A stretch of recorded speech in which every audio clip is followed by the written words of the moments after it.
Hi, welcome back to Rooted and Routed podcast. My name is Abhi Abathana with Hook. Our special guest for today is Summie Yeung, originally from Hong Kong and now a first generation immigrant living in the UK. She is a natural science graduate from the University of Cambridge. Summie is also an ICF Associate Certified Coach. And in today's episode, Summie shares her challenges as a third culture kid and immigrant parent, as well as pivoting from a decade of corporate job to a fulfilling role of life and a transition coach. So I really request you to listen to this podcast and tell me what part did you like.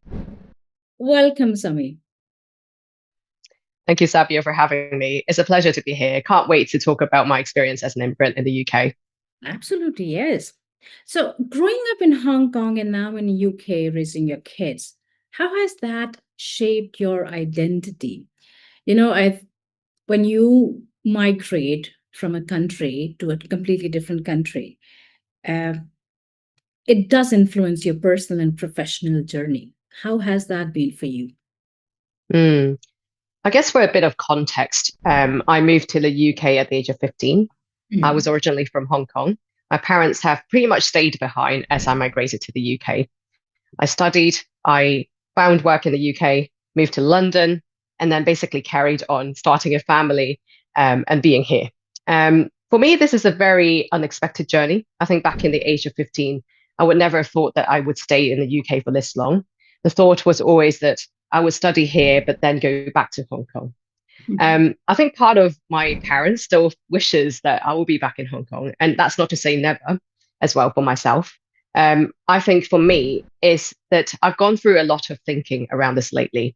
And I look back to that point when I was 15 and remembered how much of a crucial part of my life journey that is. I think at the age 15, some people call this like the formative years. You're still pretty much thinking about your identity, about who you are, about your social circles, about who you get connected to. At the age of 15, I had a wish that I wanted to break out of my comfort zone a little bit. I wanted to have a sense of adventure. I also wanted to perhaps have a little bit of an escapism going on, thinking about the education structure in Hong Kong and how much that has been quite pressurizing to a lot of people.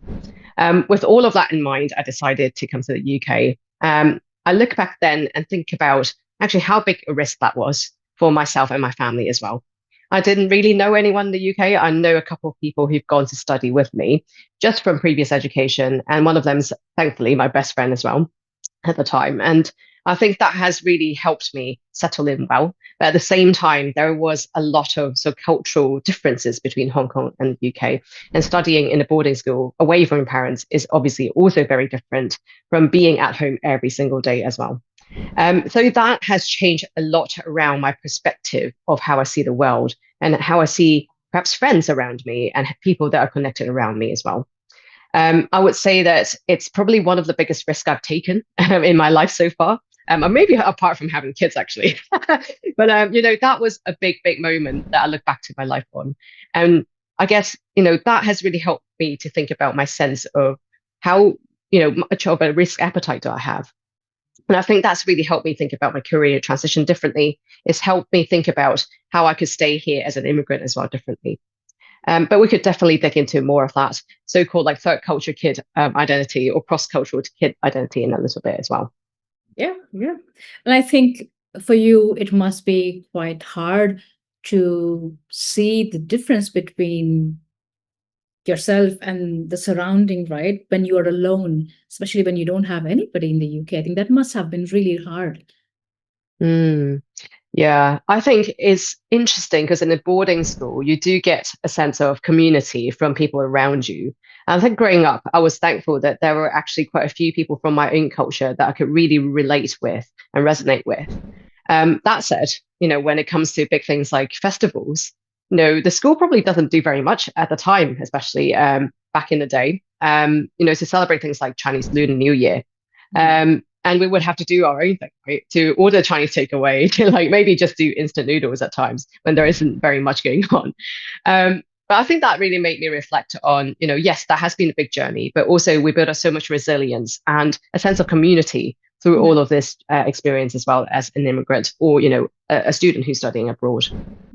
Yeah. So I guess the festivals would be one of the challenges, right? When you're living abroad or migrated in your case, where yeah, you miss the family, but also you start to also think, okay, what is my identity? Because you're living in a country which doesn't celebrate the Chinese New Year.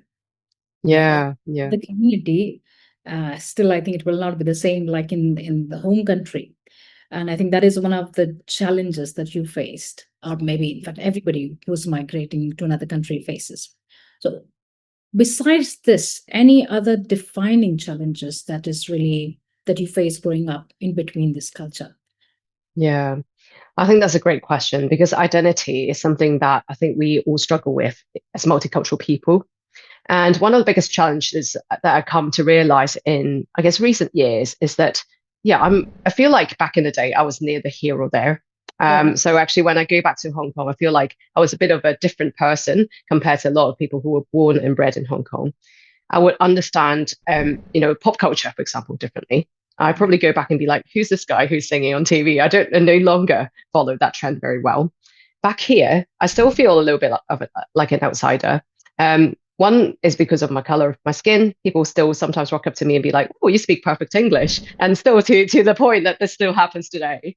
But not from a place of malice. And I think this is perhaps just a place of curiosity, right? They're genuinely interested in your life, but they just don't know how to begin the conversation. And secondly, I guess there is that sort of cultural difference as well. Still, as I grew up in Hong Kong until the age of 15, there's some things, to do with my childhood or actually food, these things that we're so familiar with, it's just not the same here. So I think there's definitely that cultural piece, the cultural differences that I have to come to terms with. And that all builds into this differentiation, perhaps, of identity, right? So I'm not actually someone who's identified fully as British, nor am I someone who's identified fully as a Hong Konger. And I think that stuck with me for a long while. And for a while, I was thinking, gosh, what a tragic thing this is. Being neither here or there, not much of a sense of belonging in either country or city. But then I realized actually both places are my home. And I've come to terms with what I call the third culture kid identity or cross-cultural kid identity, where a third culture is created. So neither a culture from your home country nor your host country, but something in between or something which is like a mishmash of both of the worlds. And this is the third culture that we create for ourselves. So I feel more at home having known that I could be in this culture for myself and also others perhaps who are in a sort of similar bracket. And I feel much more at ease to call both places my home. I think that's a perfect example of living in between cultures, isn't it? Uh, Life in between. That is how it is with a lot of people who are living abroad away from their home country. How did your personal journey led you to become life and transition coach? Was that something Mm, that you were all really leaning towards after migrating, or was there something like a defining moment that's really made you, maybe that is something that's like your calling, and maybe that will help the others as well? What was that like? yeah. I think it's a myriad of factors. There are various things that have led me to that point of realizing that I could make a transition as a career coach or into becoming a career coach. I would probably describe that as a transition year in 2021. There was a lot of turbulence in the market and also in my then workplace as well. I think my sense of priority has also shifted because I've then have a son, and also that really made me think about actually what is important in life. And when I realized that I wanted much more time with my son, I wanted to have a sense of purpose and direction in my career. That was lacking at the moment. It's not to say the job that I was doing wasn't exciting, it was, but it was that sense of purpose that was feeling a little bit lacking to me. I wanted to have much more of a direct impact on people's lives. And what I was doing just wasn't letting me see that. I also wanted to lean into my authentic self a bit more. So all of this around identity, about who I am as a person, my personality, I feel like that needs to come up also in my work and I could contribute fully and more so if I have a workplace that allows me to do that. So I think I was quite lost back in the day, actually, in 2021, feeling that, there were so many conflicting arguments of maybe changing jobs. And actually that question lingers on about, okay, so what next? I didn't really have a clue. I was thinking of potentially going into music. I was potentially going into like teaching, but there were lots of questions around that as well. So that was when I actually talked to a career coach, and she was able to talk through with me about my priorities. And that's how I realized that actually coaching is such an empowering profession to be in. And I realized that from these conversations, I was allowed to be honest for myself. And since then on, I've been thinking about coaching. But then the question arises as to, well, who do I coach? Who then gives me that sense of purpose? Who do I need to serve? Who is really in need? And I began to then reflect on my personal journey as an immigrant, as a third or cross-cultural kid. And I realized that there are so many common questions that we raise as multicultural people. And that made me to, come to terms with actually, yeah, my journey is going to be useful perhaps to another person. And what I've experienced in life could contribute also to what I do. So I read this book called The Third Culture Kid, went through a lot of thinking for myself, a lot of reflection around my own journey, coming to terms with that bracket of, yes, I could be a third culture kid. I don't have to be either here or there, but it's a bit of both. So I think coming to terms with that has helped me to think through my barriers, perhaps to talk to others as well. And I think it also, again, coming back to the point around risk appetite, made me think that, you know what, back in the day when I was able to do this at the age of 15, I could still do this now. I could be resilient. I could take the risk and change my career to something that I see as purposeful.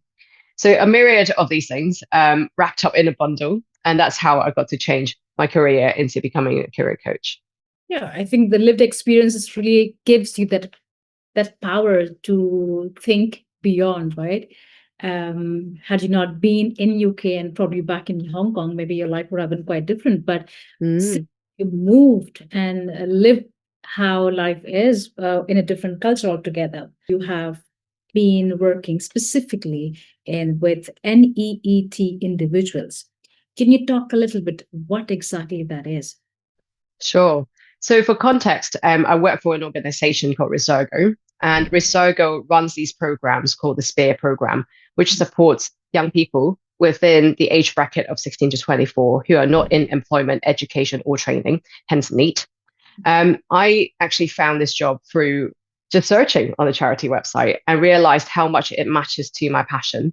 I have not worked with young people previously, but actually having worked with them now for half a year, I realized how rewarding that is to work with them. So these young people have a lot of barriers to work. I think in their world, you would see a lot of mental health issues. You'll see also family issues, potential drug use. You would also see issues such as not being able to find a place to live in. There are loads of barriers around the education as well. So, for example, some people may not have GCSEs or A levels. Well, they might have found a job before, but that was very short term because of various reasons. And they found it very hard to get back on track to find a job. They lose motivation. Some of them actually sit in the house all day playing video games or just being in bed. There was a lot that was going on in their lives. Some people are carers. They may not be able to have time to actually find a job.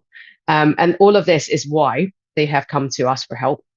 Many of them are referred to us by job centers or other referral parties. So this would include things like practical help on their CVs, applications, and so on. But yeah, the success is that we get at least 75% each of the centers of these young people who complete a program back into work as well. So this is something that's really close to my heart. I really believe in the culture of the organization and also the mission of the organization. And I think this is why I really love actually enjoying, working with young people who are NEET. I think how this plays a part maybe in my transition is that I was previously talking about how I was looking for that sense of purpose. Mm-hmm. And it's almost the sense of purpose has found me actually. And I always find that really amazing because, once you kind of started your journey looking, sometimes opportunities do come and find you. You just need to step out of your comfort zone to really think about, okay, who is it that I want to serve? What is my mission? What is my sense of purpose? And that would, open up a lot more doors than you think. I think there's quite an interesting one because besides having this life and transition coach, what you're doing is an additional thing. I feel these two roles kind of fuel your passion. Yeah, absolutely. I think I'm really grateful for the sense of balance between two of the roles. One is that, it's a part-time role, is it within an organization that has a great mission. And the other one is actually more of a personal perspective on what mission looks like for me. So serving people who are multicultural people like immigrants and expats through the career transition journey. So yeah, I'm grateful that these two could go hand in hand at the moment. Okay. Yeah. Interesting. And there's one more thing that I came across in your profile, which was the cultural orientation framework that you use in your coaching practice. What is that? Yeah, it's a very interesting tool developed by a guy called Professor Philip Rosinski. He is a guru who's been pioneering this area of research for a long time. So basically what it does is offers 17 dimensions of cultural orientations. So whether you're a multicultural person or not, doesn't really matter. What it does is that it offers a little bit of a diagnosis for you to learn about your own cultural orientations. So an example could be that I'm more of a being person rather than doing, or vice versa. Actually, I'm more a doing person versus being person. And how you view time could be quite different. So actually, is it monochronic or polychronic? Or is it, that you see time as scarce, or do you see time as plentiful? So a lot of different cultures would have different takes on this. But, obviously there are a lot of nuances in the way we're built. So for example, if you were born and raised in Kenya, and then actually when you were then moved to the UK for work, you might see that there's a massive shift in terms of how you see time in both countries or in both cultures. So what this really enables is a conversation starter for you to have a conversation around this, the cultural orientations that you have and perhaps your colleagues and your friends have, and have it in a way that is not biased and also not really posing any stereotypes and any cultures. Because we do recognize that, the complexity behind culture orientation is so nuanced. It just really teases out kind of different levels and different spectrums that you could be in. So I was then, really attracted to that. I got trained up in that tool and got accredited. So basically I could use this tool within organizations and also with my clients as well. So what I do is I do integrate this in my practice. So in the 4C program that I offer, this is one of the things I will offer to clients as well. And quite often that just opens up a new dimension for the conversation because we seldom think about, our cultural heritage and our cultural gifts. But these are such super strengths that we have that we don't really talk about enough.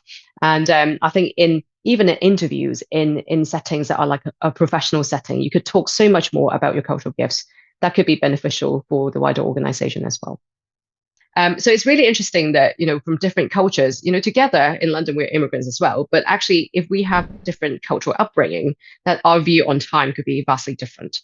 So the 17 dimensions help us to dissect that a little bit without coming to a sense of like stereotyping, because these complexities are, yeah, in every person, right? So you could be, for example, born and raised in India, having lived in the US and the UK. That may bring a totally different perspective to your life and what you see as important as well.